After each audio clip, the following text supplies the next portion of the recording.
Hi, welcome back to Tstv. I'm Master Dan Segura, your host for this week's episode of Tong Goodness.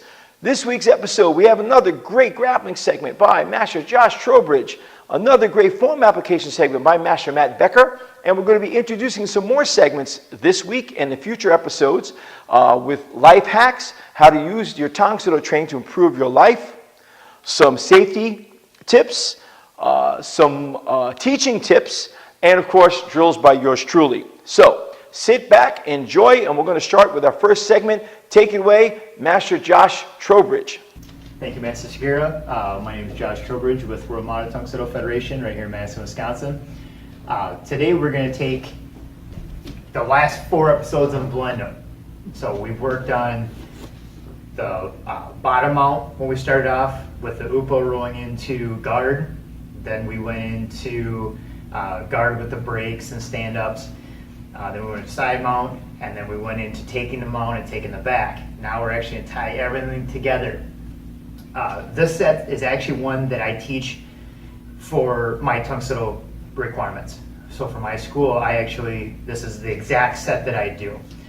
It just has a fundamental approach to control. We're not going to try to fight somebody's game on the ground. Anytime we actually get into a real competition, the more time we spend on the ground, the more dangerous it becomes. As a former police officer, I can tell you right now, that was one of the biggest things that always went through my mind. So if it went to the ground, I was always worried about other people staying around me. People pick sides real fast. So we want to try to contain as quick as we can, but also be able to get to our feet as quick as we can so we can get out, or at least control more opponents as they come in. So to start, we're going to start the exact same spot we did from episode 1 and work our way through. So this would be mount, this would be the bridge and roll.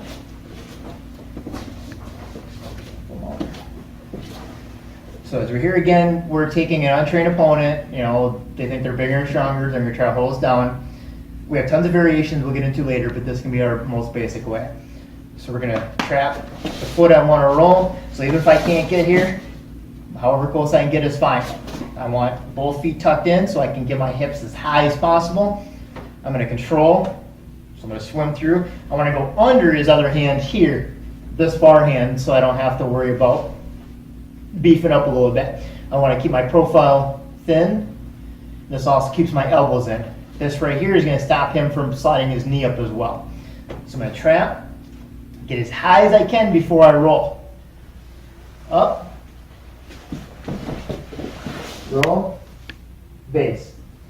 As I'm here, we're going to roll into our break. So again, I'm in my control position, whether I'm here, whether I'm tucked in, however I'm rolling. I'm going to slide my hands down, my knees up, base. So I'm going to, just like think kind of like a car jack coming down, my elbows are going to go outward. So this, I have full control. I'm going to slide my hands in. I'm going to base up. Last time we did kneeling passes, so maybe I came up, I got my distance, he knocked me back down. Here's my pass. Whether I want to push, I'm going to slide, pass through. So again, as I'm here, we'll do the advanced pass, we'll do the quick pass. So I'm going to slide underneath, over top, back up. Here's my striking, boom, hook, hook, here's my double, and my control. Again, from here, I can hook, I can choke, control, however I want to move with that. The basic approach to that drill is, okay, this failed, I'm going to move. This failed, I'm going to move. Or he's just too big. Maybe I'm going to try to wear him down. My philosophy is I'd rather know 4 techniques 100 different ways than knowing 100 techniques. That way you're so very comfortable with doing them. You're not thinking about it.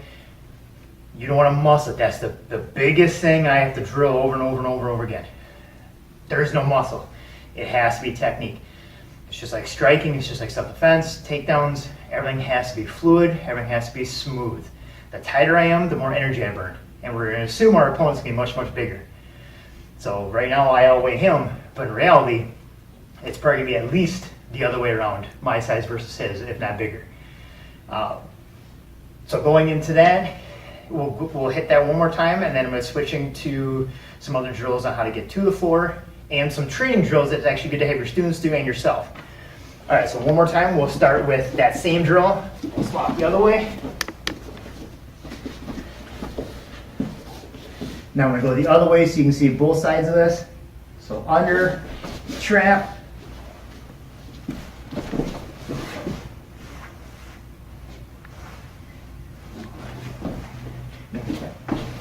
Got kicked, I got trapped, boom.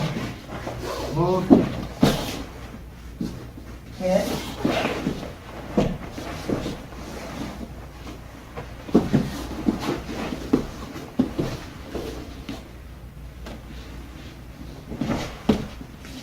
Move.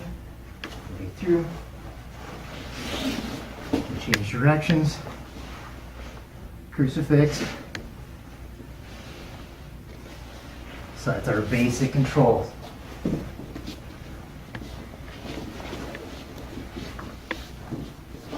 One of the solo drills I want to get working on too is going to be for fluidity, dexterity, flexibility.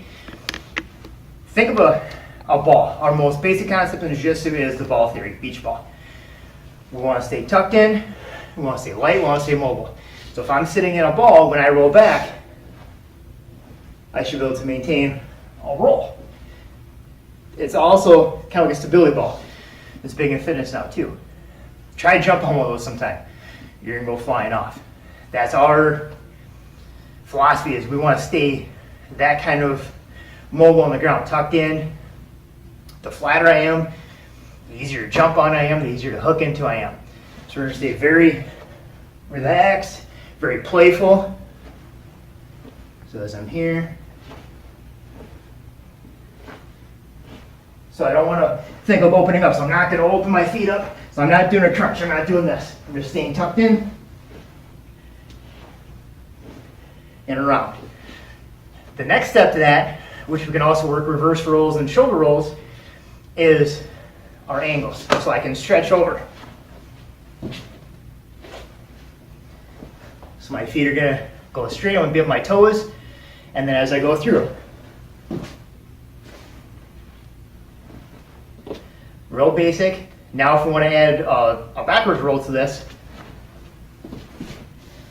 I can roll back, and then I can roll forward. I can roll back, and I can roll forward. So easier said than done. It looks easy. It's a little more when you actually start doing it, but it is fun. So it's something even for kids' classes, it's just a nice little extra thing to do in there to actually create some of that instinct to it. All right, so now we're gonna finish off with a takedown. We'll actually do a throw. So as we're here, the basic takedown that we're gonna do is gonna be a hip toss. We're gonna do a little slight variation, but basically, if I'm just here, I'm gonna clear through. I always use the buddy variation is what I call it. So think like, I'm gonna walk up here, okay? So as I go through, I'm gonna step forward where I plant my hip with his. My hand comes around his head, around his shoulders. I'm gonna sit. Think of kimijase. So as I'm here, I'm wind up. As I actually start sitting, his feet start coming up. So I gotta be tight. As I come up, now that's when I can start my rotation. So down, up, and through. Doing this with a little speed is the harder part.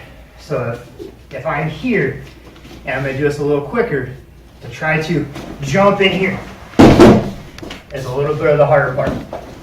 The reason I like the buddy variation is because I don't need to stand as much, but I want to still use it. So I teach the hug here, here, down, and through.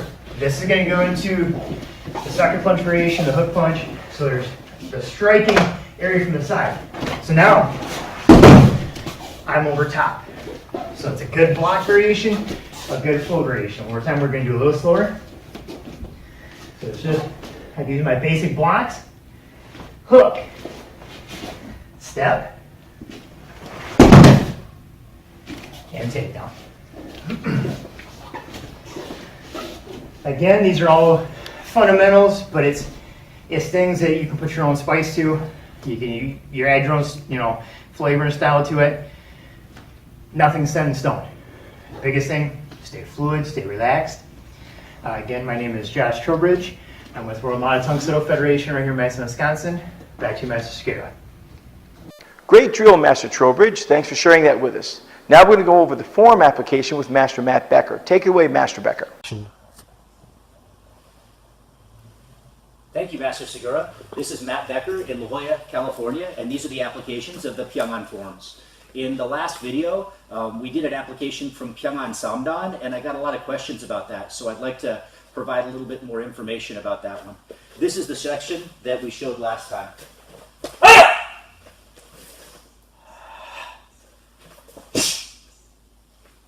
That's a representation of the traditional version. The Korean section looks a little bit more like this.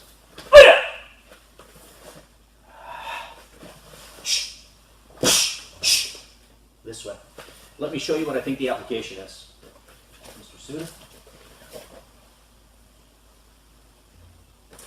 So if Mr. Suter has me by the lapels and it's kind of a wide grip, this is possible.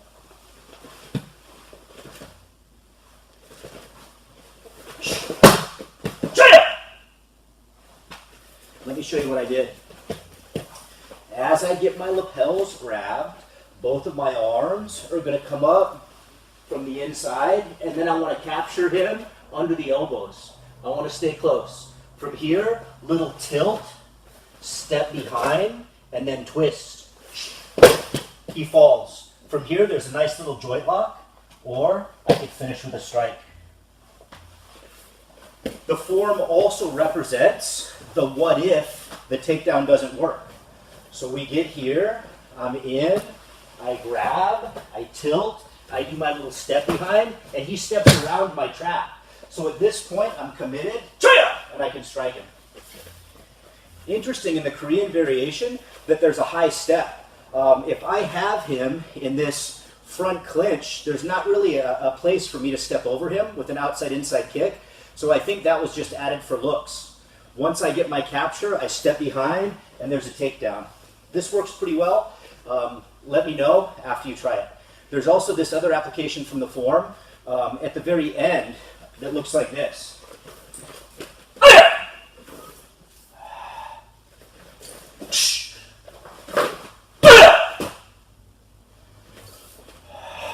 So that's how it appears in the Korean variation of the form. The traditional variation looks more like this.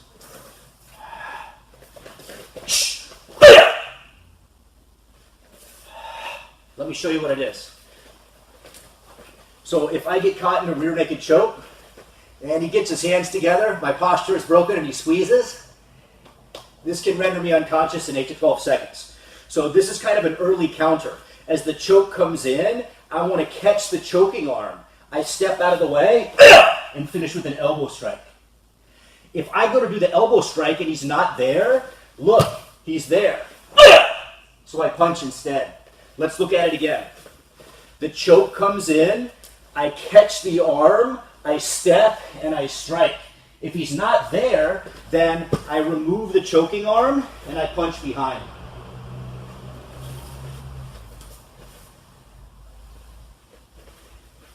Thank you, Master Segura, and we'll see you next time. Tongsu!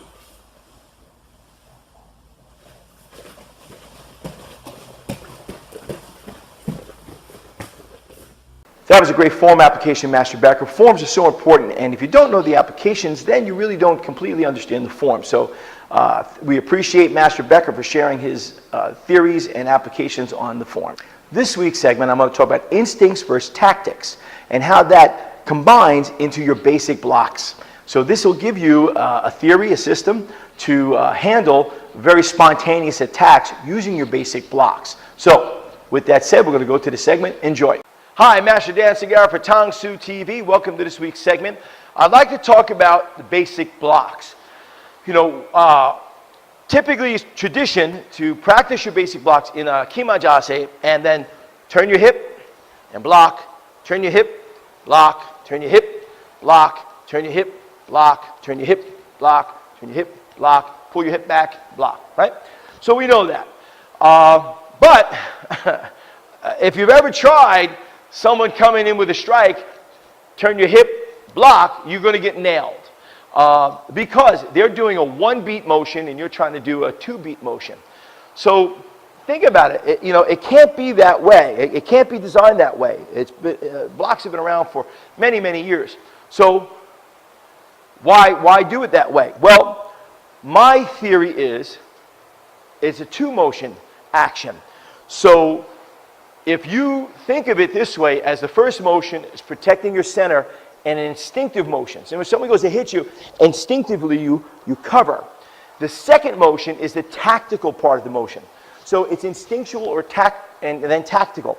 You're either going to be reacting to something tactically or instinctually when it comes at you. And doing the blocks this way covers both. So Mr. Peters, so if you look at it this way, if, let's go horse stance. He goes to punch my nose, and I go like this. I ate it already. No good. Okay, he goes to punch my nose. I have to go straight into it. Otherwise, I'm going to eat the punch. Because he's doing a 1 motion, and I'm doing a 1-2. So it can't be that. But if he goes to, because the microphone push here, he goes to push, and I turn my hip, that's my first motion. So he goes to push, and whatever way I do it, that's the first. Then he goes to punch, that's the tactical part. He goes to push, I block, and then he goes to punch, and I block. Okay, he goes to push, and I block. He punches in the center. I block that way. So that's your instinctual and tactical motion, and it makes a lot more sense now. And not only that, we can then challenge each other where he goes to push me and knock me back out of my horse stance, right? So now, because why would I be in horse stance here? I mean, your groin is wide open. Boom, right? Well, it don't make sense. But if he pushes me and knocks me out of my stance, now it makes sense because now he goes to push. If I rotate and turn, right, then I learn to rotate, and deflect his force. This way, when I'm in a better stance, it allows me to even incorporate that and be better in that other stance. So this teaches you some really good stance fundamentals if you look at it this way. So if he goes to push me and knock me out of my stance here, that's what he's going to do. So he goes to push and knock me out of my stance, and then I rotate. Now he's off balance. See? Boom, boom, boom. Don't step on my toe. All right? So that's where this really comes in handy. So he goes to push, and I deflect, and then he goes to punch, then I go tactical, okay? Right? Now, then that gets into the other exercises we talked about, the sliders, for example. And so if he goes to push, and I go here, and then he goes to punch, I can move here, then go into my other exercises. So, thank you. So this is the worst position you could possibly be in a self-defense situation. So by practicing in this terrible position, you learn not to get into it, but also, if you're in it, how to get out of it and how not to get knocked out of it. So this I find a very effective theory on, it just makes so much sense on so many levels and ticks so many boxes that I can't see any flaw in the logic to it. But if you do, comment below. Hopefully you like this segment. Please share with your students, friends, and spread the word about Tangsu TV. I'll see you next segment. Thanks for watching. Tangsu. And Cigar for Tangsu TV. This week's segment, we're going to talk about what I call the red light hack. The red light hack is a way to literally improve the quality of your life, add years to your life, quality years to your life, and improve your day. So it's based on science, and it's probably one of the best things I've come up with in a long time. So watch the following segment and enjoy. Hi, Master Dan Cigar for Tangsu TV. I bet you're wondering why I'm in my car right now, because I've got an awesome Tangsu life hack for you that can literally change your life and add years to your life. I came across this bit of information quite a few years ago that a researcher figured out we spend between 1.5 to 2 years of our life stuck at red lights. And I said, wow, man, that's a long amount of time. And some people even more so, but the average person, you know, around 2 years. And I said, man, how can I use that time productively? So I came up with this. And red lights are a source of stress, because every time we hit a red light, it's like, oh, I can't go. And we're always in a hurry. Where are you going? I don't know, but I got to get there fast. And that's, the typical attitude of most people. And so instead of having red lights as a source of stress, I flip the script and make them a source that we can de-stress and be more productive in the day. So it's very simple. When you get to a red light, you keep your eyes open, you look straight ahead, and you connect with your breath, and you just breathe and connect with your breathing. So you just, like this, and you wait for the light to go green. You will be calmer then. You will lower your heart rate. And then you get to the next red light, you do the same thing again. And when you get to your destination, you're going to be calmer, less stressed, and more productive in your day. You will basically have taken little meditations on the way to wherever you're going. And in Tang Soo Do, we talk a lot about meditation, but to be honest with you, in my almost 40 years of being in Tang Soo Do, I don't see a lot of people meditating as much as they should. And with the science that's out there now, that definitively proves that meditation can add years to your life, improve the quality of your life, and make the world a more peaceful place, I mean, you're crazy if you don't do it. So this is a simple, life-changing hack. Please try it. It can really, really, not that it can, it will improve your life. And it's one of the best things, simplest things I've ever come up with. So, red light hack, just every time you hit a red light, meditate. So, Master Dan Segarra for Tang Soo TV. Please try it. Please pass it on. Share it with everyone. It's such a simple thing to do. You don't need to be in martial arts to do it. So, apply it, change your life, and change other people's lives. Tang Soo. And that's it for this week's show. Join us for next week. We're going to have more exciting segments and more terrific Tang Soo for you. So until then, this is Master Dan Segarra, Tang Soo.